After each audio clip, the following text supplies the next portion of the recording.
नमस्कार साथियों, आप सभी का आपके अपने favourite YouTube channel Kuchaman online classes पे हार्दिक स्वागत, अभिनंदन। सभी साथियों को राम राम, खमा गणी, जय श्री कृष्णा, राधे राधे, जय श्री राम, जय श्री श्याम। साथियों, आपके लिए जो है अपन बात कर रहे थे फोर्थ ग्रेड एग्जाम या पटवारी एग्जाम या जो भी आपका वीडियो है और जिसके अंदर ये मैथ्स के टॉपिक आते हैं, प्रतिशत, आपका जो है लाभ हानि, अनुपात समानुपात, औसत, इनसे रिलेटेड आज टॉप मोस्ट इंपॉर्टेंट जो क्वेश्चन है उनकी चर्चा अपन करेंगे। तो सभी साथी एक बार वीडियो को लाइक, शेयर और चैनल को सब्सक्राइब जरूर जरूर करें। चलिए पहला क्वेश्चन देखिए, आपके सामने है पहला क्वेश्चन।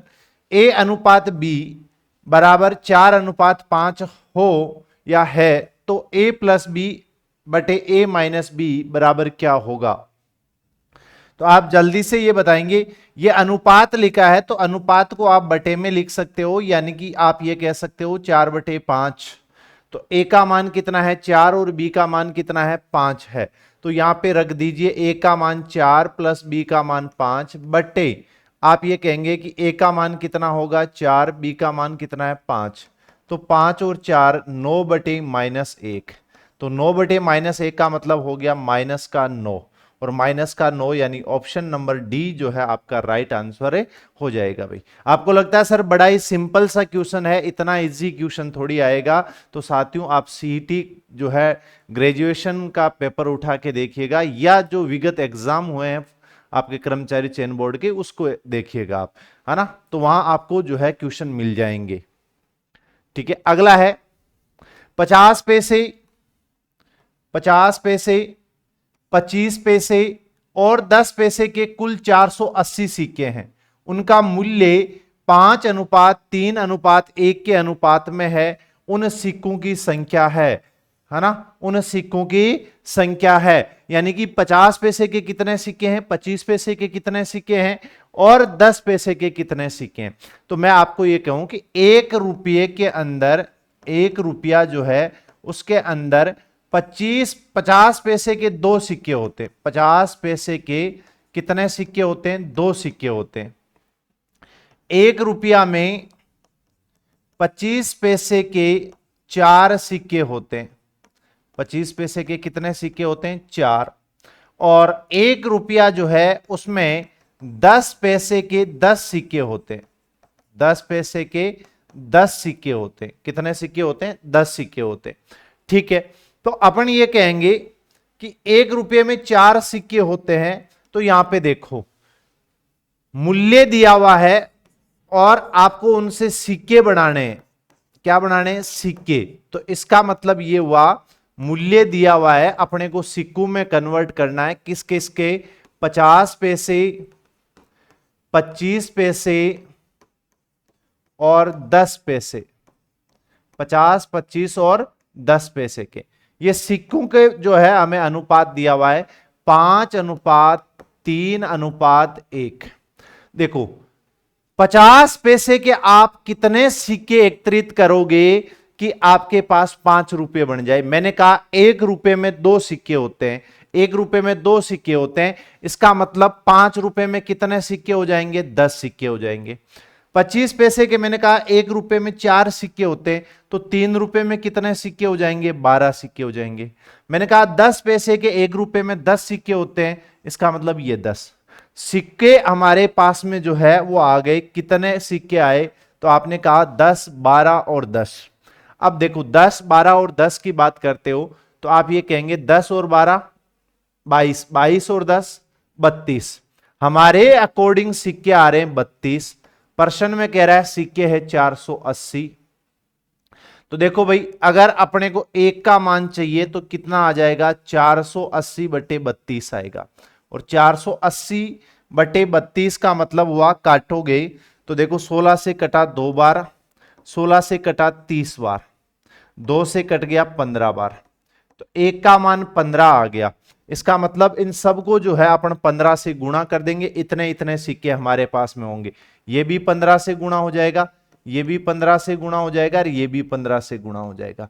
15 गुणा 10 150, 15 गुणा 12 180, 15 गुणा 10 150। तो 150, 180, 150, है ना। ऑप्शन नंबर कौन सा? तो आप कहेंगे सर ऑप्शन नंबर 3 हमारा राइट आंसर हो जाएगा। ऑप्शन नंबर 3 जो है हमारा राइट आंसर है, हो जाएगा भाई। ऑप्शन नंबर 3 जो है आपका राइट आंसर है, हो जाएगा। चलिए अगले क्वेश्चन की ओर चलते हैं। 8, 20 और 24 का चतुर्था अनुपात या चतुर्था अनुपाती बताइए। 8, 20 और 24 का, देखो 8, 20 और 24 का चतुर्था अनुपात यानी चौथा अनुपात आपको बताना है ना। कौन सा अनुपात बताना है? चौथा। पहला, दूसरा, तीसरा और चौथा अनुपात आपको बताना है। तो उस कंडीशन में आप क्या कहेंगे? मध्य पदों का गुणनफल बराबर बाह्य पदों का गुणनफल, यानी 8 गुणा x बराबर 20 गुणा 24। देखो 8 से 24 कैंसिल हो गया कितनी बार? 3 बार। तो x बराबर कितना आ गया? 20 तिया 60। कितना आ जाएगा भाई? 60 जो है हमारा राइट आंसर हो जाएगा। कितना हो जाएगा? 60। जब आपको दो अनुपात दिए हो, जैसे कि आपको 8 और 20 दे दिया, मान लीजिए 8 और 20 दे दिया, और 8 और 20 का आपको तृतीय अनुपात पूछ ले। कौन सा अनुपात पूछ ले? तृतीय अनुपाती। तो उस कंडीशन में आपको क्या करना है? 8 अनुपात 20 समानुपात 20 अनुपात x, इस प्रकार से करना है। ठीक है। 3 देकर के चौथा पूछे तो ये हो ही जाएगा। इन दोनों का मध्य अनुपाती पूछ ले, मध्य अनुपाती, तब क्या होगा? ये पहला और ये चौथा दोनों का मध्य अनुपाती, ये वाला बीच का अनुपात जो है आपका मध्य अनुपाती हो जाएगा। तो इस प्रकार से आपको ज्ञात करना रहता है। नेक्स्ट क्वेश्चन देखो। प्रथम 20 प्राकृत संख्याओं का औसत ज्ञात कीजिए। प्रथम 20 प्राकृत संख्याओं का औसत ज्ञात कीजिए। अब भाई प्रथम 20 प्राकृत संख्याओं का औसत पूछा है, तो n प्राकृत संख्याओं का औसत क्या होगा? n प्राकृत संख्याओं का औसत, n प्राकृत संख्याओं का औसत क्या होता है? n plus 1/2। क्या होता है? n plus 1/2। तो n क्या है? अंतिम पद। तो प्रथम 20 प्राकृत संख्या यानी 1, 2, 3, 4 dash dash dash dash dash 20 तक।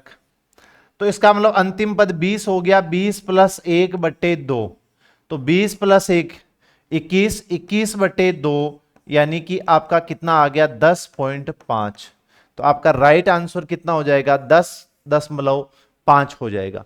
एक ये होता है औसत, जब भी आपको ज्ञात करना हो तो आप ये कह सकते हो प्रथम पद प्लस अंतिम पद बटे 2, है ना। प्रथम पद प्लस अंतिम पद बटे 2, प्रथम पद प्लस अंतिम पद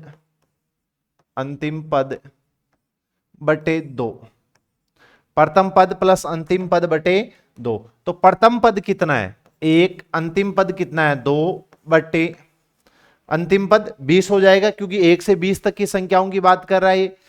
तो 20 और 1 21, 21/2 यानी 10.5 ये हो जाएगा। या फिर आप ये कह सकते हो प्रथम पद प्लस अंतिम पद गुणा, है ना, पदों की संख्या बटे 2, वो भी हो जाता है। वो जब आपको 20 से संख्या निकालनी हो, जैसे आपको कह दिया गया कि भाई 21 से 40 तक की संख्याओं का औसत ज्ञात कीजिए, तो उस कंडीशन में वो लागू होता है। नेक्स्ट क्वेश्चन देखिए। तो उससे पहले ये जो है आप सबकी चहेती बुक रैपिड फायर चतुश्रेणी कर्मचारी भर्ती को मद्देनजर रखते हुए पूरी कुचामन ऑनलाइन क्लासेस की टीम के द्वारा जो है संकलन करके आपके लिए एक शानदार सी बुक तैयार की गई, जिसके अंदर आपको 8 मॉडल पेपर मिलेंगे, 1111 विगत एग्जाम में आए हुए क्वेश्चन मिलेंगे और 11 से 1111, है ना, वन लाइनर बिंदु, और इसके साथ करंट अफेयर्स जो है आपको फ्री में मिलेगा। तो ये जो है आप ऑफलाइन जो है परचेज कर सकते हैं, या बुक माई शो जो है ना, बुक माई बुक जो ऐप है वहां से भी आप मंगवा सकते हैं। इसके अलावा ये एक कॉम्बो बैच है। अब मैं तो कॉम्बो बैच के अलावा आपको पता है सबसे ज्यादा जिस चीज पे जोर देता हूं वो चीज है ये शेड्यूल आधारित टेस्ट सीरीज। आपने कितनी पढ़ाई की, कितना पढ़ा, ये सब आकलन करना है तो उसका एक ही माध्यम है टेस्ट सीरीज। तो आपको ज्यादा से ज्यादा टेस्ट लगाने चाहिए। तो ये जो शेड्यूल आधारित टेस्ट सीरीज है इसके अंदर जो है 40 टॉपिक टेस्ट, 40 टॉपिक टेस्ट और 25 जो है मेजर टेस्ट मिलेंगे आपको। ठीक है, इसके अलावा ये केवल आपको 20 मेजर टेस्ट चाहिए तो ये भी मिल सकते हैं। ठीक है, पर्सन बैंक चाहिए तो वो भी मिलेगा। चलिए नेक्स्ट क्वेश्चन आपके सामने है, आपकी स्क्रीन पे देखिएगा। अगला सवाल आपके सामने आपकी स्क्रीन पे, जल्दी से इस क्वेश्चन को पढ़ लीजिए और जवाब दीजिए। जब भी अपन ने थ्योरी पढ़ी, मैंने कहा है ऐसे क्वेश्चन के बारे में आपको अक्सर बताया है कि 35 संख्याओं का औसत 25 है। यदि प्रत्येक संख्या 5 से गुणा की जाती है तो नया औसत क्या होगा। तो मैंने आपको बताया है कि जब भी अगर आपको किसी संख्या में कुछ जोड़ने, घटाने, गुणा करने या भाग करने का कहा जाता है तो आपको वो प्रक्रिया सीधी किसके साथ कर देनी है, औसत के साथ कर देनी है। इसका मतलब ये हुआ कि औसत कितना है, 25 है। प्रत्येक संख्या को कितने से गुणा कर रहा है, 5 से। तो आपको डायरेक्ट औसत को 5 से गुणा करा देना है और औसत को 5 से गुणा कराओगे तो 25 को 5 से गुणा कराओगे कितना आएगा, 125 आएगा। ऑप्शन ए हमारा राइट आंसर हो जाएगा। बस सीधा सा कि जब भी अगर घटाने की कह रहा है तो पुराने औसत में से घटा लो, लेकिन होना क्या चाहिए, प्रत्येक संख्या के साथ, संख्या के साथ जो क्रिया करने को कह रहा है, चाहे घटाने को, चाहे जोड़ने को, चाहे भाग करने को, चाहे गुणा करने को, वो डायरेक्ट आप किसके साथ कर दीजिए, औसत के साथ। अगर अपन ऐसा करते तो आप क्या करते कि योग क्या होता है, योग होता है राशियों की संख्या गुणा राशियों का औसत, यानी 35 गुणा 25। तो 25 पंजे 125, हासिल के 12, 25 तिया 75 और 12 87। ये 875 हमारा योग आ गया। उन 35 संख्याओं का योग 875 है। अब एक्चुअल में क्या हो रहा है कि आपको 5 से गुणा करने को कह रहा है, तो आप 5 से गुणा किसको करोगे, 35 को। तो अगर आप 35 को 5 से गुणा करते हो तो वो क्वेश्चन गलत हो रहा है। ये कह रहा है प्रत्येक संख्या को 5 से गुणा। अब संख्याएं क्या क्या है हमारे पास में नहीं है, तो अपन ये कहेंगे कि जब एक संख्या थी, मान लीजिए 1, इसको आपने 5 से गुणा किया तो ये 5 हो गई। अगर कोई संख्या 2 थी तो उसको आपने 5 से गुणा किया तो वो 10 हो गई। अगर संख्या 10 थी तो आपने उसको 5 से गुणा किया तो वो संख्या आपकी 50 बन गई। इसका मतलब संख्या पहले की कितनी गुणी हो रही है, 5 गुणी हो रही है। जब संख्या 5 गुणी हो रही है तो उनका योग भी क्या हो जाएगा, 5 गुणा हो जाएगा। योग भी क्या हो जाएगा, 5 गुणा। तो 5 25, हासिल के 2, 7 पंजे 35 और 2 37, हासिल के 3, 8 पंजे 40 और 3 43।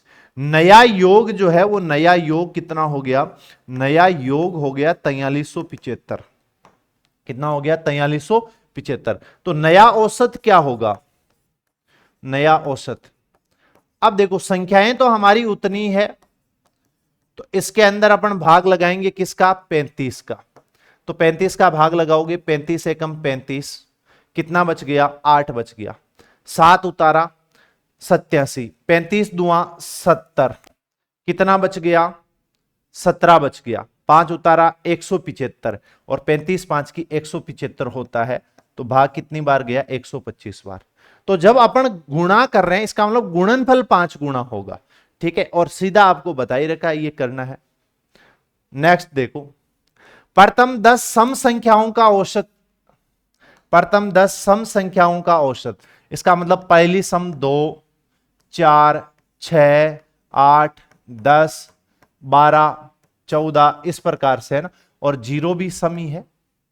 तो यहां आप क्या करोगे, तो आप ये कहेंगे कि भाई हमें सम संख्याओं का औसत ज्ञात करना है। तो n सम संख्याओं का औसत क्या होता है, n सम संख्याओं का औसत, n सम संख्याओं का औसत।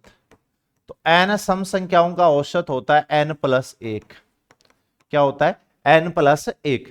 जो नंबर है उसमें एक जोड़ दो, वो आपका औसत हो जाता है। तो नंबर कितने हैं, 10 की बात कर रहा है तो प्रथम 10 की बात कर रहा है, यानी 10 में एक जोड़ दो 11। तो आपका आंसर क्या हो जाएगा, 11 हो जाएगा। अगर यहीं पे n विषम संख्याओं का औसत पूछ ले, n विषम संख्याओं का औसत, n विषम संख्याओं का औसत, आप ये कहेंगे कि इनका होता है एन। क्या होता है?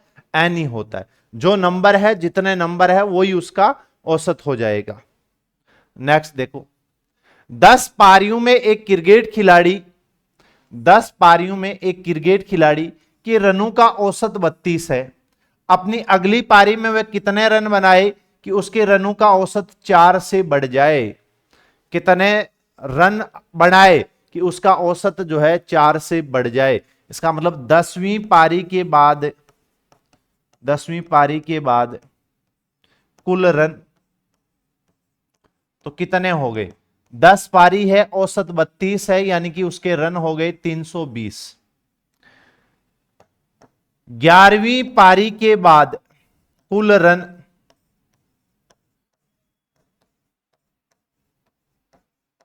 कुल रन 11 गुणा औसत 4 से बढ़ जाए, इसका मतलब 32 से बढ़कर के कितना हो जाना चाहिए? 36 हो जाना चाहिए। औसत 4 से बढ़ जाए, इसका मतलब 32 था, 4 बढ़ जाए तो 36 हो जाए। तो 11 छक्के 66, हासिल के 6, 11 तिया 33 और 6 39। इसका मतलब ये हुआ कि जो पहले रन 320 थे वो अब बढ़ करके कितने हो गए? 396 हो गए। भाई 10 पारियों तक उसने टोटल 320 ही रन बनाए थे। 11वीं पारी में उसने कुछ रन बनाए, जिसके बाद उसके टोटल रन कितने हो गए? 396 हो गए। इसका मतलब कितने रन बढ़े? 76 रन बढ़े। तो 76 रन बढ़े, तो यही 76 रन उसने कौन सी पारी में बनाए थे? 11वीं पारी में बनाए थे। तो 11वीं पारी में उसने कितने रन बनाए? 76 रन बनाए। अगला देखो, एक गांव की जनसंख्या 6000 है।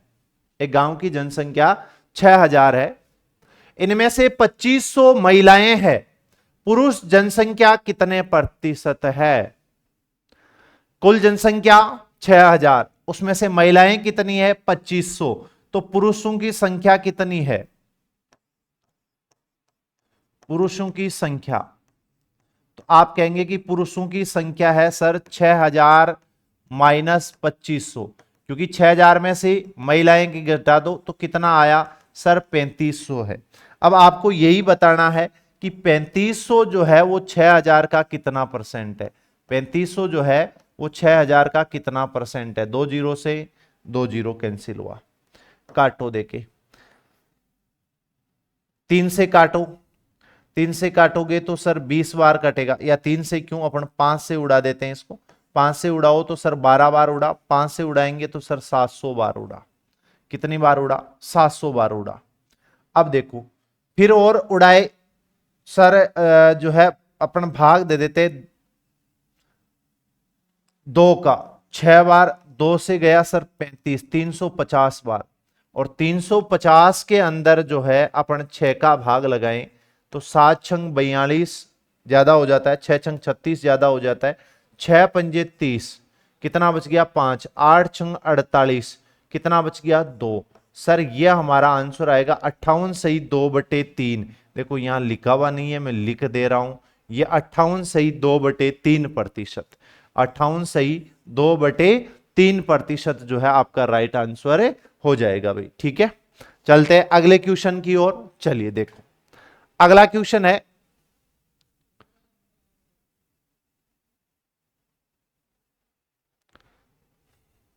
एक कक्षा में लड़कों की संख्या लड़कियों से 16% अधिक है, बॉयज और गर्ल्स। अगर गर्ल्स 100 है तो बॉयज क्या होंगे? इससे 16% ज्यादा होंगे। कितने परसेंट ज्यादा होंगे? 16। इसका मतलब इनकी संख्या कितनी होगी? 116 होगी। लड़कियों की संख्या कितनी होगी? 100, तो लड़कों की संख्या कितनी होगी? 116 होगी। काटो भाई, देखो उड़ाओ, 4 से उड़ाओ, 4 दूनी 8, 9 चौके 36, 4 से उड़ाओ 25। इसका मतलब ये हुआ कि लड़के और लड़कियों का जो अनुपात है वो कितना है? 29 अनुपात 25, 29 अनुपात 25 होगा, 29 अनुपात 25, है ना भाई। लड़कियों से 16% ज्यादा है, तो लड़कियां अपने आप में 100% होगी, तो ये कितने होंगे? 100 से 16% अधिक होंगे। चलिए देखो, उस संख्या का 40% क्या होगा जिसका 200% 90 है? किसी संख्या का 200% 90 है तो उस संख्या का 40% क्या होगा। देखो हमने कहा x हमारी कोई संख्या है तो उसका 200% यानी 200/100 बराबर कितना है, 90 है।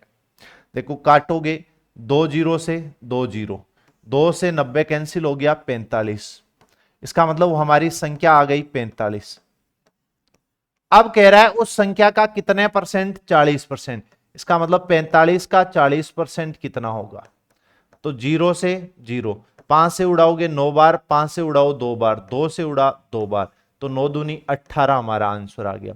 एक तरीका तो यह है कि आपने पहले वो संख्या निकाली, भाई हमने माना कि कोई संख्या है x है, a है, y है, z है, जो भी, उसका 200% यानी 200/100 बराबर 90, तो यहां से उस संख्या की वैल्यू आ जाएगी। फिर उसका 40%। दूसरा अपन ये कह सकते हैं कि 200% की वैल्यू 90 है, 200% की वैल्यू 90 है, हमें 40% की वैल्यू चाहिए, तो क्या होगा 90/200 गुणा 40, है ना भाई। 200% 90 है तो 200% की वैल्यू 90 है, तो इसका मतलब 1% की वैल्यू 90/200, हमें कितने की चाहिए, उस संख्या का 40% यानी 40% की वैल्यू चाहिए। तो काटो, देखो 40 से 200 कैंसिल हो गया 5 बार, 5 से 90 कैंसिल हो गया 18 बार, यानी उस संख्या का 40% जो है वो आपका कितना हो जाएगा, 18 हो जाएगा, सीधा सा, है ना, बिल्कुल शॉर्ट एंड स्वीट।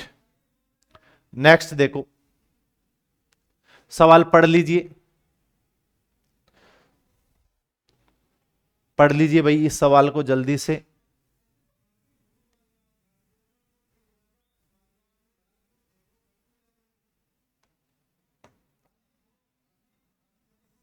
एक व्यक्ति की आय 12,000 रुपए है, वह इसमें से 3,000 रुपए बचत करता है, तो वह कितने प्रतिशत व्यय करता है। तो व्यय कितना है, 12,000 रुपए है, उसमें से 3,000 रुपए बचत करता है,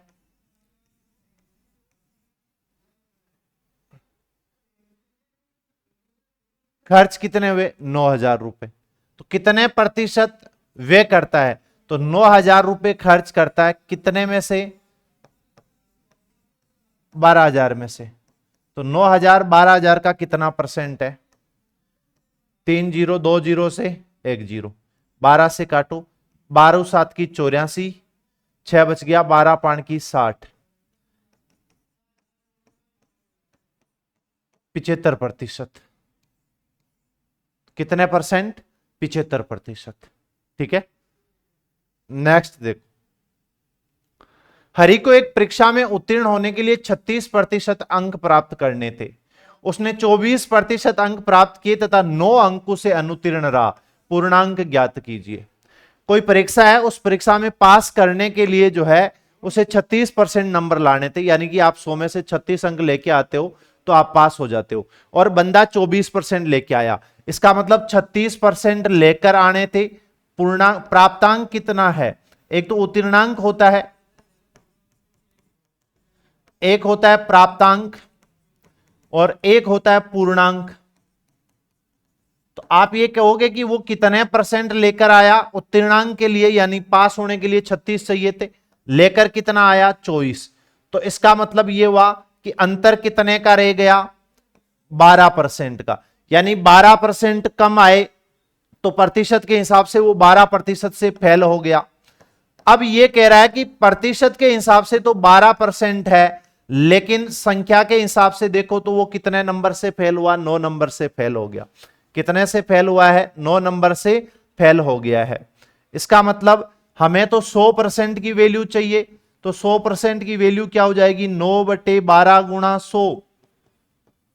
देखो 4 से उड़ाओगे, 4 से 3 बार, 4 से 25 बार, 3 से 3 बार, तो 25 तिया 75, यानी कि कुल पूर्णांक कितना था, 75 का था। कितना था, 75 का। भाई उसने इतने प्राप्त, उत्तीर्णांक था 36%, यानी पास होने के लिए चाहिए थे, लेकर कितना आया 24%, तो परसेंटेज के हिसाब से कितने परसेंट रह गए फेल होने में, 12%। और संख्या में आपको कह रहा है अंकों के हिसाब से 9 अंकों से फेल हुआ, तो 12% कहे चाहे 9 अंक कहे, बात एक ही होगी।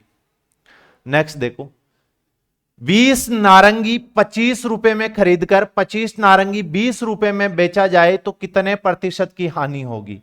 इसका मतलब 20 नारंगी कितने रुपए में?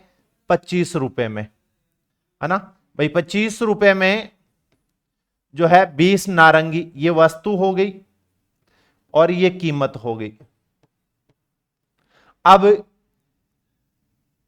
20 रुपए में आपको जो है कितनी वस्तुएं बेच रहा है? 25 वस्तुएं। तो मेरा तरीका तो ये कहता है कि आप जितनी वस्तुएं खरीदोगे बेचोगे भी उतनी ही, जितनी खरीदी जाएगी बेची भी उतनी ही जाएगी। इसका मतलब वस्तुएं बराबर करो, तो इसको 5 से गुणा करो, इसको 4 से गुणा करो। 20 पंजे 100, 25 चौके 100, वस्तुएं बराबर हो गई। वहां पे 5 से गुणा किया, इसका मतलब यहां भी 5 से गुणा, यहां भी 4 से गुणा। तो आप कहेंगे क्या हुआ कि 25 पंजे 125 बराबर 100, 20 चौके 80 बराबर 100। अब देखो आप जो है 125 रुपए में खरीद के 80 रुपए में बेच रहे हो, तो कितने रुपए की हानि हो रही है? 45 रुपए की। 45 रुपए की हानि 125 पे हो रही है। परसेंटेज में लाने के लिए गुणा 100, उड़ाओ भाई 25 से। 25 से 5 बार, 25 से 4 बार, 5 से 9 बार, तो 9 चौके 36, 36% की हानि होगी। ठीक है, 36% की हानि हो जाएगी। दूसरा तरीका यह है कि एक साइड में कीमत लिखी है, इधर वस्तु लिखी है। 25 रुपए में 20 वस्तुएं, 20 रुपए में 25 वस्तुएं। तो आपको क्या करना है? इनको वज्र गुणा कराना है। वज्र गुणा कराओ, 20 गुणा 20 400, 25 गुणा 25 625।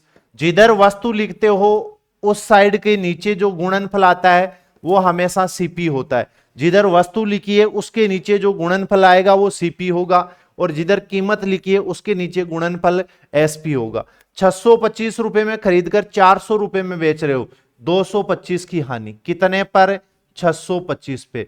परसेंटेज में लाने के लिए गुणा 100, उड़ाओ देखो 25 से उड़ाओ 25 बार, 25 से उड़ाओ 4 बार, 25 से 225 9 बार, 9 चौके 36%। ठीक है, नेक्स्ट देखो, एक किताब का क्रय मूल्य 200 रुपए है। यदि इसे 10% लाभ पर बेचा जाए तो किताब का विक्रय मूल्य क्या होगा? कोई भी मूल्य होता है वो अपने आप में 100% होता है, तो 200 रुपए अपने आप में 100% है। अगर आप इसको लाभ पर बेचोगे तो वो 100 में ऐड हो जाएगा, यानी कि 10% का लाभ है, यानी नया मूल्य 100, इसका कितना होगा? 110% होगा। ये 100% है, 10% लाभ में बेच रहे हो तो 100 में 10 जुड़ गया, यानी वो इसका कितना हो जाएगा? 110% हो जाएगा। 11 दूनी 22, 220 रुपए हो जाएगा। कितना हो जाएगा? 220 रुपए। नेक्स्ट देखो, यदि किसी व्यक्ति को विक्रय मूल्य पर 20% की हानि होती है तो उसके हानि का प्रतिशत ज्ञात करे। अगर उसे विक्रय मूल्य पर 20% की हानि हो रही है, इसका मतलब विक्रय मूल्य पर 20% की हानि का मतलब हुआ 1/5, यानी विक्रय मूल्य अगर 5 रुपया है और उस पर 1 रुपये की हानि हो रही है तो क्रय मूल्य कितना होगा? तो आप ये कहेंगे कि क्रय मूल्य हो जाएगा 5 + 1 6 रुपया। तो हानि प्रतिशत क्या आएगा? 1 रुपये की हानि कितने पर? 6 पर। परसेंटेज में लाने के लिए गुणा 100, 2 से 3 बार, 2 से 50 बार, तो 16 तिया 48, 16 सही 2/3% की हानि होगी। कितने की? 16 सही 2/3%। सर ये तो ऑप्शन में ही नहीं है, देखो सीधा सा ऑप्शन दे रखा है 50/3, 50/3। सर ये कैसे किया? ये हानि विक्रय मूल्य पे हो रही है, इसका मतलब है कि विक्रय मूल्य पर 20% की हानि का मतलब है विक्रय मूल्य 100 रुपए है, 20% की हानि हो गई तो क्रय मूल्य कितना हो जाएगा? 120 रुपया हो जाएगा। क्रय मूल्य कितना हो जाएगा? 120 रुपए। ये विक्रय मूल्य है और ये क्रय मूल्य है, क्योंकि हानि की कंडीशन में क्रय मूल्य ज्यादा और विक्रय मूल्य कम होता है। अब यहां पे देख लो आप, कितने की हानि हो रही है? सर 20 की हानि। 20 की हानि कितने पर हो रही है? 120 पे। परसेंटेज में लाने के लिए गुणा 100, 20 से 120 6 बार, 2 से 3 बार, 2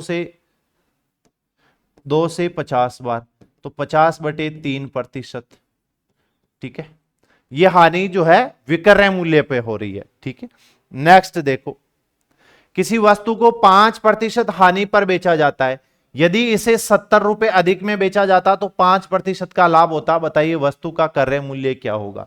अब देखो भाई, 100 रुपए की वस्तु बेचनी है, आप 5% लाभ पर बेचोगे यानी 105 पे बेचोगे, 5% हानि पर बेचोगे यानी कि 95 रुपए में बेचोगे। तो अंतर कितना आ गया, दोनों जुड़ गया। तो जब भी एक लाभ एक हानि हो, एक लाभ एक हानि हो, एक लाभ एक हानि हो, तो हमेशा अंतर क्या होता है, प्लस होता है। हमेशा ये अंतर क्या होता है, प्लस। और दोनों लाभ लाभ है या दोनों हानि हानि है तो अंतर क्या होता है, माइनस होता है। ये ध्यान रखना, दोनों लाभ लाभ है या दोनों हानि हानि है तो अंतर क्या होगा, माइनस। और एक लाभ एक हानि है तो अंतर क्या होगा, प्लस होगा। तो इसका मतलब 5 और 5 10, 10% की वैल्यू 70 है। 5 रुपए का लाभ, 5% का लाभ, 5% की हानि, तो अंतर 10%। तो हमें 100% की वैल्यू चाहिए, तो इसका मतलब 70/10 गुणा 100। एक जीरो से एक जीरो कैंसिल हो गया और कितने रुपए आ जाएगा, 700 रुपए। ऑप्शन नंबर 1 जो है आपका राइट आंसर हो जाएगा। ये जो है लास्ट में फिर आपके लिए एक बार, ये आपके एग्जाम के लिए रामबाण सिद्ध होगी या रामबाण साबित होगी। चतुश्रेणी कर्मचारी भर्ती 2025 रैपिड फायर। और उसके साथ साथ अगर आपने टेस्ट तैयारी बहुत अच्छी है, अपने टेस्ट को परखना है, तो मॉड्यूल शेड्यूल आधारित टेस्ट सीरीज आप ज्वाइन कर सकते हो, जिसमें 40 टॉपिक वाइज टेस्ट और 25 मेजर टेस्ट मिलेंगे आपको। या फिर आप केवल 20 मेजर टेस्ट ले सकते हो, पर्सन बैंक ले सकते हो। और बाकी जो है आप अगर क्लासेस देखना चाहते हो, एक बार रिवाइज करना चाहते हो, रिवीजन करना चाहते हो, तो रिकॉर्डेड बैच है। ठीक है, आज के लिए इतना ही, मिलेंगे अगले सेशन में। उम्मीद करता हूं आप सब अच्छे होंगे, मस्त होंगे, स्वस्थ होंगे और शानदार जानदार तरीके से आपकी पढ़ाई चल रही होगी। कैसा लगा वीडियो आप जरूर कमेंट करके बताइए कि आपको ये ट्यूशन कैसे लगे। और अगर अभी तक आपने Kuchaman online classes YouTube channel को सब्सक्राइब नहीं किया है तो सब्सक्राइब कर लीजिए। मिलेंगे अगले वीडियो में, तब तक के लिए जय हिंद, जय भारत, जय जय राजस्थान।